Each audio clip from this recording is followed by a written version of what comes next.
শুরুতে আমরা বলি আল্লাহু আকবার। এটার অর্থ কি? আল্লাহু আকবারের অর্থ কি ভাই? আল্লাহ বড় না আল্লাহ সবচেয়ে বড়? আকবার শব্দের অর্থ কিন্তু শুধু বড় না, আকবার মানে কি? সবচেয়ে বড়, যে এর চেয়ে বড় আর হতে পারে না। আল্লাহ সবচেয়ে মহান, সবচেয়ে বড়। আমি হাত তুলে আল্লাহু আকবার বলে যখন সালাত শুরু করছি, তার মানে আমি মুখে ঘোষণা দিচ্ছি আমার ব্যবসা বাণিজ্য, আমার ক্ষেত খামার, আমার ফেসবুকিং, আমার ইউটিউবিং, আমার সোশ্যাল নেটওয়ার্কিং, আমার যত কাজ আছে, আমার যত পেরেশানি আছে, আমার যত যা আছে, এই সব কিছু তুচ্ছ এবং ছোট আমার কাছে সব কিছুর চাইতে বড় ইস্যু এখন এবং সর্বাবস্থায় আমার রব আল্লাহ তাআলা, তিনি ছাড়া আর কেউ আমার মনোযোগ পেতে পারে না। তিনিই সবচেয়ে বড়, সবচেয়ে মহান। অতএব আমার পূর্ণ মনোযোগ, আমার পূর্ণ ধীরস্থিরতা, আমার পূর্ণ আন্তরিকতা, পূর্ণ ভক্তি, ভালোবাসা, সবকিছু সবচেয়ে বড় যিনি, তিনি পাবেন। কারণ এর চাইতে বড় তো আর কেউ নাই যে আমি তাকে মনোযোগ দেব।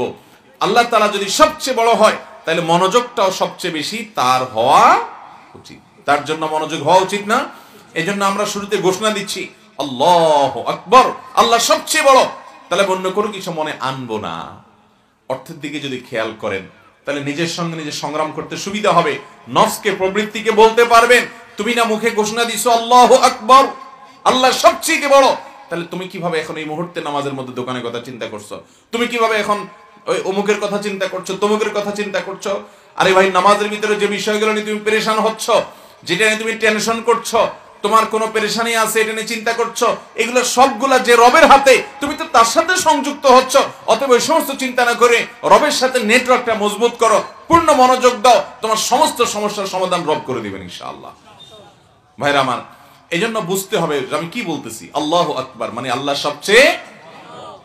এরপরে আমি হাত বেঁধে সর্বপ্রথম কাজ করি দোয়া ইস্তেফতাহ, নামাজ শুরুর দোয়া। আবু দাউদ এবং তিরমিজি বর্ণিত হাদিসে যে দোয়াটি আছে, সেটি আমাদের সমাজে, আমাদের দেশে বেশিরভাগ মানুষ আমরা পড়ি। সুবহানাকাল্লাহুম্মা ওয়া বিহামদিকা ওয়া তাবারাকা ইসমুকা ওয়া তাআলা জাদ্দুকা ওয়া লা ইলাহা গায়রুক। দেখেন, এই যে সানা, এই যে নামাজ শুরুর দোয়াটা, এটা দেখবেন আপনি অর্থের দিকে খেয়াল করলে অবাক হবেন। সুবহানাল্লাহ, আল্লাহর সাথে কিন্তু আপনি কথা বলছেন, আল্লাহকে আপনি ডেকে ডেকে কথা বলছেন। আপনি কাউকে অ্যাড্রেস করছেন আর মনোযোগ তার দিকে নাই, এটা তো অভদ্রতা, এটা তো অসৌজন্যতা, এটা তো বেয়াদবি, এটা তো অসম্মান করার মতো হয়। আপনি যখন এটার অর্থের দিকে খেয়াল করবেন, তখন আপনার নফস অন্যদিকে যেতে পারবে না। নফসকে আপনি বলতে পারেন, তুমি না আল্লাহর সাথে কথা বলছো, তোমার মনোযোগ কিভাবে অন্যদিকে যায়? সাথে সাথে নফসকে আপনি কান ধরে আবার ফেরত আনতে পারবেন। সুবহানাকাল্লাহুম্মা এর অর্থ হলো, হে আমার আল্লাহ, হে আল্লাহ, আমি আপনার পবিত্রতা বর্ণনা করছি। আমি আল্লাহর সাধারণ সৃষ্টি ভাই, আমি মহান রবের পবিত্রতা বর্ণনা করছি। সুবহানাকাল্লাহুম্মা, হে আল্লাহ, আমি আপনার পবিত্রতা বর্ণনা করছি। ওয়া বিহামদিক, এবং আপনার প্রশংসা করছি, আপনার গুণকীর্তন করছি। সুবহানাকাল্লাহুম্মা ওয়া বিহামদিকা ওয়া তাবারাকা ইসমুকা, এবং আপনার নাম এটা মহান, এটা বরকতময়, আপনার নাম এটা বরকতময়। ওয়া তাআলা জাদ্দুকা, আপনার মর্যাদা সুমহান, সবচেয়ে বেশি, আপনি স্রষ্টা সব সৃষ্টি। ওয়ালা ইলাহা গায়রুক, এবং আপনি ছাড়া সত্যিকারের কোনো মাবুদ নাই। দেখেন, এখানে আপনি আপনি করে প্রত্যেকটা জায়গায় কিন্তু সম্বোধন করছেন। সুবহানাকাল্লাহুম্মা, হে আল্লাহ, আপনার পবিত্রতা বর্ণনা করছি। ওয়া বিহামদিকা, আপনার প্রশংসা জ্ঞাপন করছি। ওয়া তাবারাকা ইসমুকা, আপনার নাম বরকতময়। ওয়া তাআলা জাদ্দুক, আপনার মর্যাদা সুমহান। ওয়ালা ইলাহা গায়রুক, আপনি ছাড়া কোনো সত্যিকারের মাবুদ উপাস্য নাই। এখানে কিন্তু কয়বার আপনি আপনি আপনি করে আল্লাহকে বলছেন, এতবার আপনি আল্লাহর সাথে কথা বলছেন ডাইরেক্ট ডেকে ডেকে। এই জন্য তো নবী সাল্লাল্লাহু আলাইহি সাল্লাম বলেছেন যে বান্দা যখন নামাজে দাঁড়ায়, সে কিন্তু নামাজে দাঁড়িয়ে আল্লাহর সাথে কথা বলে। তাহলে আপনি কিন্তু এখানে শুরুতেই কথা শুরু হয়ে গেল। দেখেন, সুবহানাকাল্লাহুম্মা ওয়া বিহামদিকা ওয়া তাবারাকা ইসমুকা ওয়া তাআলা জাদ্দুকা ওয়া লা ইলাহা গায়রুকার মধ্যে আপনি কয়বার আল্লাহ তাআলাকে? প্রায় 5 বার সম্ভবত। সুবহানাকাল্লাহুম্মা একবার, ওয়া বিহামদিকা দ্বিতীয়বার, ওয়া তাবারাকা ইসমুকা তৃতীয়বার, ওয়া তাআলা জাদ্দুকা চতুর্থবার, ওয়া লা ইলাহা গায়রুক 5 বার আল্লাহকে আপনি আপনি আপনি বলে সম্বোধন করছেন। আল্লাহ, আপনার পবিত্রতা বর্ণনা করছি, আপনার প্রশংসা জ্ঞাপন করছি, এবং আপনার নাম বরকতময়, আপনার মর্যাদা সর্বোচ্চ সুমহান, এবং আপনি ছাড়া সত্যিকারের কোনো মাবুদ নাই। 5 বার আপনি আপনি করে আল্লাহর সাথে আপনি আল্লাহকে ডেকে ডেকে কথা বলছেন, অথচ আপনার মনোযোগ আরেক দিকে কিভাবে যেতে পারে? আল্লাহ তাআলা আমাদেরকে মনোযোগের সাথে নামাজ পড়ার তৌফিক দান করুন। এরপরে আসেন দোয়া ইস্তেফতার জায়গায় আরো দোয়া আছে। আরেকটা দোয়া আছে যেটি বুখারীতে বর্ণিত হয়েছে, নবী করিম সাল্লাল্লাহু আলাইহি ওয়াসাল্লাম হাত বাঁধার পর, আল্লাহু আকবার হাত বাঁধার পর এরপর তিনি এই দোয়াটাও পড়তেন, আল্লাহুম্মা বাঈদ বাইনি ওয়া বাইনা খাতায়ায়া কামা বা'আদতা বাইনাল মাশরিকি ওয়াল মাগরিব। আল্লাহ, পৃথিবীর পূর্ব এবং পশ্চিমের মধ্যে যে পরিমাণ দূরত্ব আপনি রেখেছেন, আমার অপরাধ, আমার পাপ, আমার গুনাহগুলোর সঙ্গে আমার এরকম দূরত্ব করে দেন, অর্থাৎ সেগুলো মাফ করে দেন আপনি।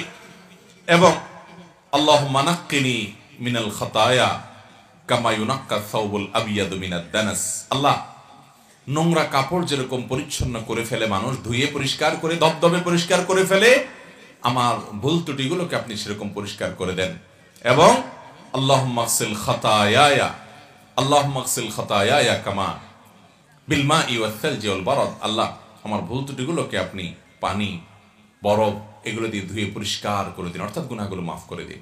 আবার কোন কোন বর্ণনায় আসছে, ইন্নী ওয়াজ্জাহতু ওয়াজহিয়া লিল্লাযী ফাতারাস সামাওয়াতি ওয়াল আরদা হানিফা ওয়া মা আনা মিনাল মুশরিকিন। বিরাট বড় দোয়া, কোরআন কারীমের আয়াত সহকারে। এটা নবী সাল্লাল্লাহু আলাইহি সাল্লাম হাত বাঁধার পরে সুবহানাকা আল্লাহুম্মার জায়গা মাঝে মধ্যে পড়তেন। তো যাই হোক, আমি একটা যেটা আমরা সবচেয়ে বেশি পড়ি শুধু সেটা তর্জমাটাই করে দিলাম। তাহলে আমরা জানলাম যে সুবহানাকা আল্লাহুম্মার মধ্যে কি বলছি। এখানে আল্লাহর প্রশংসা করছি, আল্লাহর পবিত্রতা বর্ণনা করছি, আল্লাহর বরত্ব বর্ণনা করছি, আল্লাহর একত্ববাদের স্বীকৃতি দিচ্ছি। অনেকগুলো বিষয় এখানে চলে আসছে। এরপর আমরা আউযু বিল্লাহি মিনাশ শাইতানির রাজিম পড়ি। কেন আউযু বিল্লাহ পড়ি জানেন? কোরআন পাঠ করব আমরা, সূরা ফাতিহা পড়বো না এখন নামাজে? যেহেতু সুবহানাকাল্লাহ পড়লাম, এখন কি পড়বো? আলহামদুলিল্লাহ সূরা পড়বো না? এই জন্য কোরআন তেলাওয়াতের শুরুতে আউযু বিল্লাহ পাঠ করতে হয়। আচ্ছা, আউযু বিল্লাহ কেন পাঠ করতে হয় কোরআন তেলাওয়াতের শুরুতে? আল্লাহ তাআলাই সর্বোচ্চ ভালো জানেন, সর্বাধিক ভালো জানেন। কিন্তু অনেক উলামা ইকরাম কোরআন তেলাওয়াতের শুরুতে আউযু বিল্লাহ কেন পাঠ করতে হয়? আল্লাহ কোরআনে নির্দেশ করেছেন যে ইযা ক্রাআতাল কুরআন ফাসতাইজ বিল্লাহি মিনাশ শাইতানির রাজিম। যখন তোমরা কোরআন তেলাওয়াত করবে তখন শয়তান থেকে পানা চাইবা। কেন? অন্য কোনো কাজে আপনি কোরআন একটা ভালো কাজ করবেন, এখন শয়তান থেকে পানা চাওয়ার কি হলো? আপনি ব্যবসা করতে যাবেন, সেখানে সাথে শয়তানি করতে না পারে, আপনি পানা চাইতে পারেন। কিন্তু কোরআন তেলাওয়াত শুরু করবেন, এখন আবার শয়তান থেকে কেন পানা চাইতে হবে? অনেক উলামা ইকরাম বলেছেন যে এর কারণ হলো এই কোরআন তেলাওয়াত করতে গিয়ে, কোরআন পড়তে গিয়ে আপনি যাতে কোরআন থেকে সঠিকটা বোঝার বৈপরীতে শয়তান যাতে আপনাকে ভুলটা না বুঝায়, গোমরা যেন না করে, এবং কোরআন তেলাওয়াতের যে আজমত আছে যেন ঠিক মতো করতে পারেন, শয়তান যেন মাঝখানে শয়তানি করতে না পারে, সেজন্য আগে আল্লাহর কাছে পানা চান। আউযু বিল্লাহি মিনাশ শাইতানির রাজিম, আমি পানা চাই, আশ্রয় চাই আল্লাহর কাছে বিতাড়িত শয়তান থেকে। পানা চাইলেন। আপনি যখন অর্থের দিকে খেয়াল করবেন, দেখেন আল্লাহর কাছে এখানে দোয়া করছেন আপনি, পুরো নামাজটা দোয়া, এখানে দোয়া শুরু হয়ে গেছে আউযু বিল্লাহি মিনাশ শাইতানির রাজিম, অর্থাৎ আমি আল্লাহর কাছে আশ্রয় চাই, প্রার্থনা করি, পানা চাই বিতাড়িত শয়তান থেকে, যাতে শয়তান আমার মনোযোগ নষ্ট না করে, আমার তেলাওয়াতে বিঘ্ন সৃষ্টি না করে। এরপরে আমি বলছি বিসমিল্লাহির রহমানির রহিম, আমি আল্লাহর নামে শুরু করছি যিনি অসীম দয়ালু, সীমাহীন মেহেরবান, রহমান রহিম, যিনি যার দয়ার কোনো শেষ নেই, তার নামে আমি শুরু করছি।